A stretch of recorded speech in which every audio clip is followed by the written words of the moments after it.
Sir, the state is proceeding on count 2 of the indictment, which is a charge of capital murder. Do you understand that charge? Yes, ma'am. To that you may plead guilty or not guilty. What is your plea? Guilty. A teenage girl is lying on her back inside a concrete drainage tunnel. Her dress is torn, her shoes are gone. It's February. The ground under her is cold. 2 police officers find her. They have spent 4 days driving back roads outside Fort Worth, Texas, looking for a missing girl. When they see the mouth of the tunnel, something makes them stop the car. She should never have ended up here. A warning to our viewers. This video covers the kidnapping, sexual assault, and murder of a minor. Some details are hard to hear. Viewer discretion is advised. 3 nights before this, the same girl was dancing under paper hearts at her school's Valentine's dance. She was laughing with her boyfriend. She was 17. She had years and years still ahead of her. College, a wedding, a family of her own.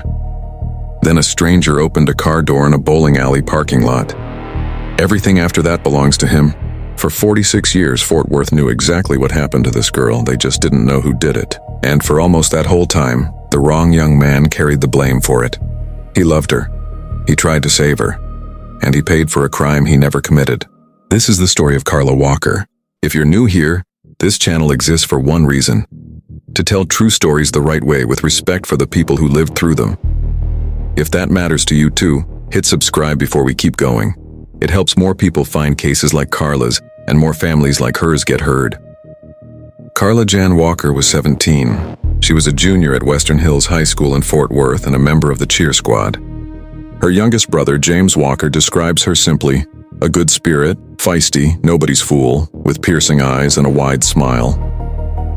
People who knew her in school remember the same thing. She was warm to everyone, not just her close friends, and always seemed to be smiling. She was dating Rodney McCoy, the school's quarterback. He had already given her a promise ring. To the people around them, it was a serious commitment, not a typical high school gesture. One close friend later said she genuinely believed, out of everyone she knew in school, that Carla and Rodney would have stayed together. On the evening of February 16, 1974, Rodney was running late to pick Carla up for the school's Valentine's dance. He'd forgotten the corsage and had to go back for it. Carla, who liked being on time, got irritated enough that she called a friend and said she was thinking about not going at all. Her friend talked her into waiting. Rodney showed up. He pinned the corsage on her. Carla's parents took photographs of the 2 of them before they left, the way parents do before a big night. Back at the Walker house, Carla's parents sat up playing a card game with relatives, waiting for Carla and Rodney to come home and tell them about the dance. They had no way of knowing that by the next morning, waiting up for a fun story would turn into something else entirely. After the dance, Rodney and Carla went cruising with another couple, a common thing for teenagers to do at the time, driving a familiar strip of road back and forth. Close to midnight, the other couple had a curfew, so Rodney dropped them off. He and Carla stopped for food, and then Carla needed a restroom. So they pulled into the parking lot of Brunswick Ridgely Bowl. They went inside briefly, came back out and sat in the car. Carla leaned against the passenger door. They started kissing. Then the door was ripped open. A man grabbed Carla with one hand and pointed a gun at Rodney with the other. He pulled the trigger, and the gun jammed. Instead, he beat Rodney across the head with the weapon, pistol whipping him again and again. During the struggle, the gun's ammunition clip fell out onto the pavement. As Rodney began losing consciousness, he heard Carla screaming for help, telling the man to leave Rodney alone. When Rodney came to, Carla was gone. He drove straight to the Walker's house, hitting the curb as he pulled in. Inside, Carla's 12-year-old brother, Jim, heard the tires and then heard Rodney pounding on the screen door, shouting that they had her, that they were going to hurt her. Jim opened the door and saw Rodney's face covered in blood, his eyes wide with panic. Carla's father grabbed his gun and drove straight to the bowling alley. There he found Carla's purse and the dropped ammunition clip lying on the ground, the only physical evidence at the scene. Police were called. Rodney was sent to the hospital for his injuries. Within a day, investigators were combing Western Hills High, talking to students, checking who had been at the dance, and asking if Carla or Rodney had any enemies. Carla's family turned their own home into what one relative called a command center.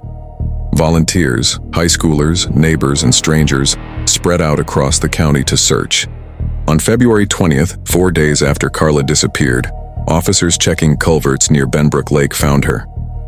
Because of the cold February weather, her body had been well preserved. She had torn clothing, bruising, and scratches on her face, neck, and body. Signs of a sexual assault. Investigators collected everything they could from the scene: dirt, hair, fibers, and blood on her dress. They also found something small lying in the dirt near her body, the promise ring Rodney had given her. It hadn't been on her finger. No one could ever say for certain whether it came off in a struggle or whether it had been deliberately taken. Carla's father was the one who answered the door when a news reporter showed up asking the family for comment. It was, according to her brother, the only time he ever saw his father cry. Word spread through Fort Worth fast. Families who used to leave their doors unlocked started locking them. Parents who let their teenagers go out freely started keeping them close. As one of Carla's friends put it, an entire generation of parents in that city changed how they raised their kids because of what happened to her. Before this, kids in Fort Worth walked home in the dark without a second thought. After Carla, that stopped. Families who never locked their doors started locking them every night. Was there ever a moment in your own town when something like that happened? When everyone's sense of safety changed overnight? Drop it in the comments. I read everyone. Investigators had almost nothing physical to go on in 1974. What they had was a scared community and a natural first instinct: look hard at the boyfriend. Rodney was pursued as a suspect early and seriously. Detectives noticed a real gap in his timeline. He said the abduction happened around 12:20 a.m., after being knocked out for only a couple of minutes. But he didn't reach the Walker's house until roughly 1:45 a.m. That unexplained hour worked against him. Detectives interviewed him multiple times. Eventually, they ruled him out. But an official clearing by police doesn't erase suspicion in a small community.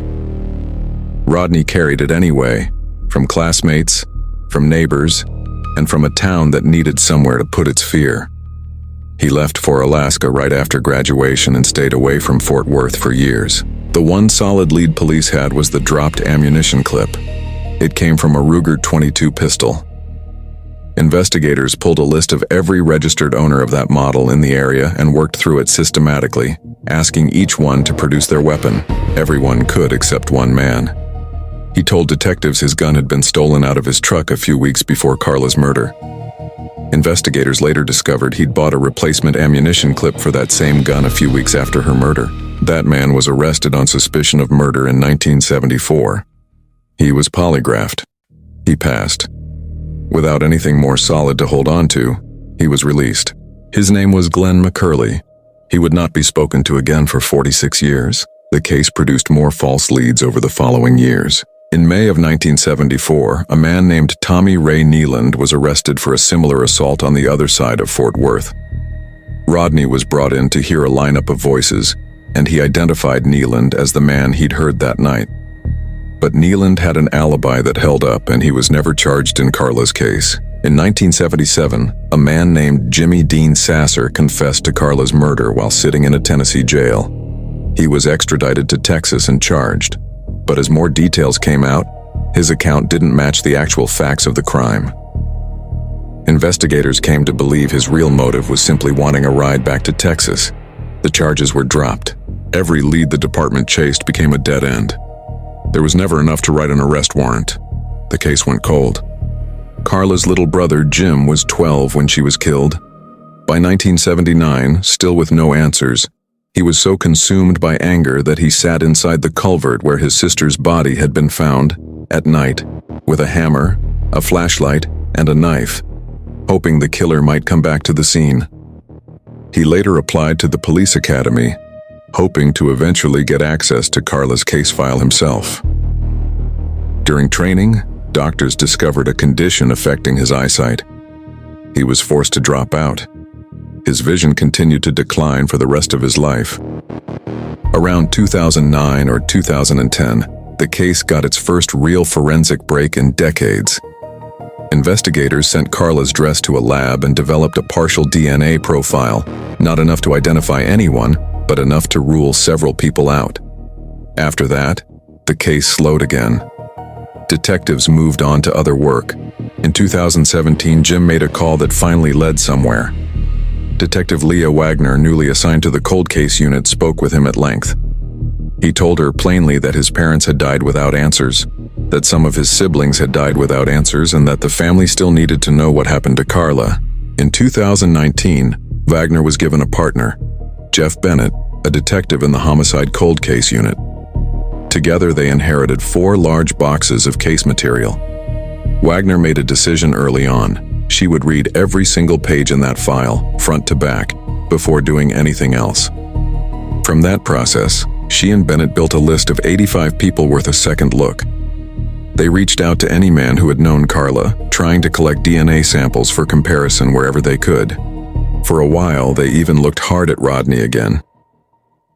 The ring found near Carla's body raised a specific question in Wagner's mind. If this was a stranger, why remove only the ring and nothing else? It looked to her like it could have been personal. But the unidentified male DNA already on file told them something important. Whoever this was, it wasn't Rodney. The profile belonged to someone else entirely. The question became, who? In 2019, retired investigator Paul Holes, known for his work on the Golden State Killer case, reached out to Wagner and Bennett about covering the case for his television show. In exchange, his production helped fund something the department's budget couldn't easily stretch to: new DNA testing on Carla's clothing. A lab in California developed a full male DNA profile, this time from a stain on Carla's bra strap, not the dress. It went into CODIS, the national database of convicted offenders' DNA. No match. The next step was genetic genealogy, tracing family trees through consumer genealogy databases instead of criminal ones. A different lab took on that attempt. It used up nearly the entire remaining sample. And found nothing. Detective Bennett later described that moment honestly. They had used their best remaining evidence and come away empty. There was almost nothing left to work with. Only a few nanograms of DNA, barely a fraction of what most labs need. Here's the science in simple terms. DNA testing wasn't available in criminal cases until the 1980s, over a decade after Carla's murder. Even once it existed, it needed a much larger, cleaner sample than what remained from a 50-year-old crime scene. When investigators finally built a full DNA profile from the stain on Carla's bra strap, they ran it through CODIS, the database of DNA collected from people already convicted of crimes. Nothing matched. Whoever this belonged to had never had their DNA taken by police. So investigators turned to forensic genetic genealogy. Instead of comparing DNA to criminals, this method compares it to genealogy databases full of ordinary people researching their family history. It usually doesn't find the suspect directly. It finds relatives, and investigators build a family tree backward from there. The first attempt at this method used up almost the entire sample and produced nothing. What was left afterward was a tiny amount, described by one lab as barely enough to work with at all and rejected as unusable by more than one lab, before it landed at a facility outside Houston called Othram. Othram's chief development officer, Dr. Kristen Middleman, personally took the case. The sample was smaller and more degraded than anything the earlier labs had tried. By her own account, more than 10 times less material than the previous attempt. It took about a week to build a workable profile. 5 weeks into the genealogical search, an analyst found something. A family unit that matched the profile closely enough to start building a real family tree. That family's last name was McCurley. Detective Bennett didn't need to think twice about that name. He pulled out his old binder and found it immediately. Suspect number 22, the man who'd claimed his gun was stolen and passed a polygraph in 1974.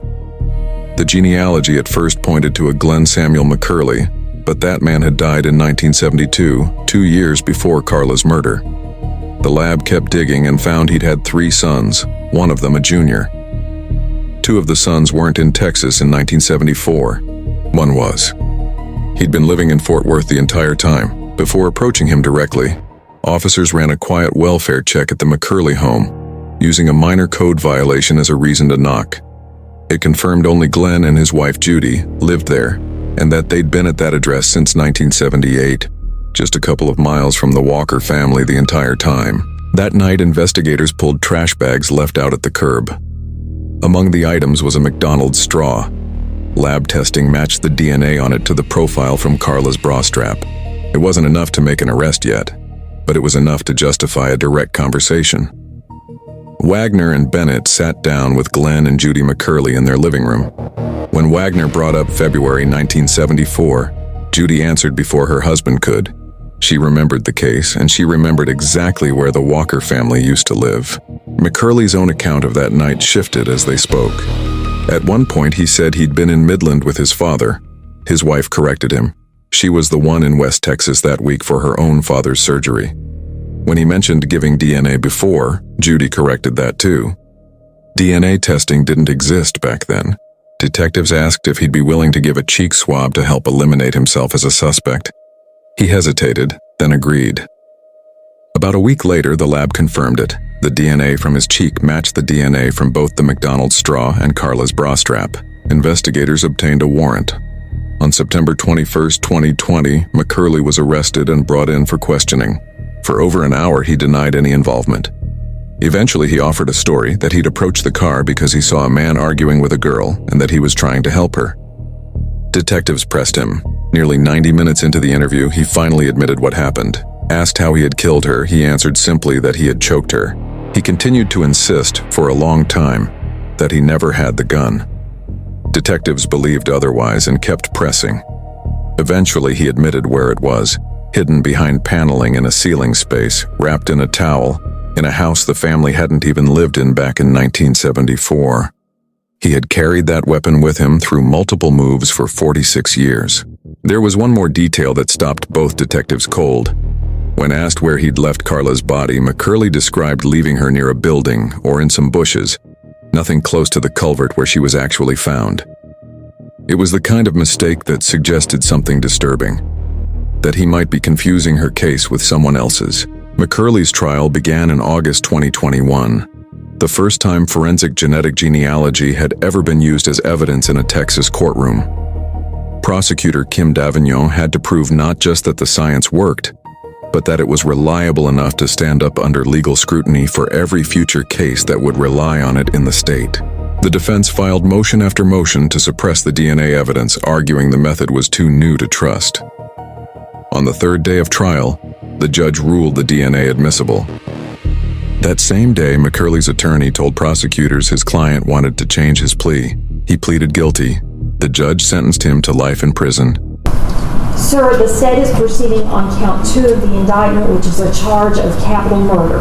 Do you understand that charge? Yes, ma'am. To that you may plead guilty or not guilty. What is your plea? Guilty. Are you pleading guilty because you are guilty and for no other reason? Yes, ma'am. Based upon your plea of guilty and the judicial confession and all of the evidence before the court finds you guilty of capital murder. I set your sentence life in the institutional division of the Texas Department of Criminal Justice. Jim Walker delivered his victim impact statement in the courtroom. He told McCurley plainly that his faith had brought him to forgiveness, though, as he put it afterward, forgiving never meant forgetting. After the trial, Wagner and Bennett had one more idea. They asked permission to give Rodney McCoy something back, the promise ring, found near Carla's body nearly 50 years earlier, now finally returned to the man who'd given it to her. When asked how he felt afterward, Rodney answered with a single word: healed. Investigators never stopped believing McCurley had killed before. During his confession, his description of where he'd left Carla's body didn't match the actual crime scene at all. A strong sign to Wagner and Bennett that he was mixing up details from another victim entirely.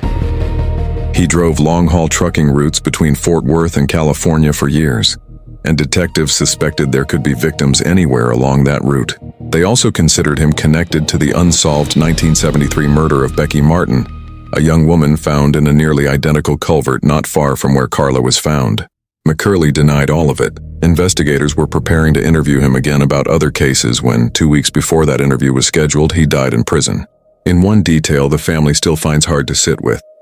McCurley's own son had died years earlier in a car accident, and McCurley buried him in a cemetery within eyesight of Carla's grave. Remember the ring? The one Rodney gave Carla. The one that vanished from her finger and was never explained, until detectives handed it back to him, decades later, and he described the feeling in one word: healed. Carla Walker never got to grow old. She never got to be, as her niece put it, the great aunt she should have been to a new generation of the family. But her case changed something bigger than one family's answer. The technology used to finally identify her killer led directly to legislation, the Carla Walker Act, a program built to fund this same kind of DNA testing for cold cases across the entire country. Investigators involved in her case describe hundreds of labs now able to follow that same process because of what was learned solving hers. Rodney lost that ring for 46 years before he got it back. If you've ever gotten something back after giving up on it, a person, an object, an answer, anything, tell us about it in the comments. I want to know what it felt like when it finally came back. Carla's brother was once asked what he would say to his sister if he could tell her anything right now. His answer was simple: that he missed her, that he was sorry this happened to her, and that his family never gave up.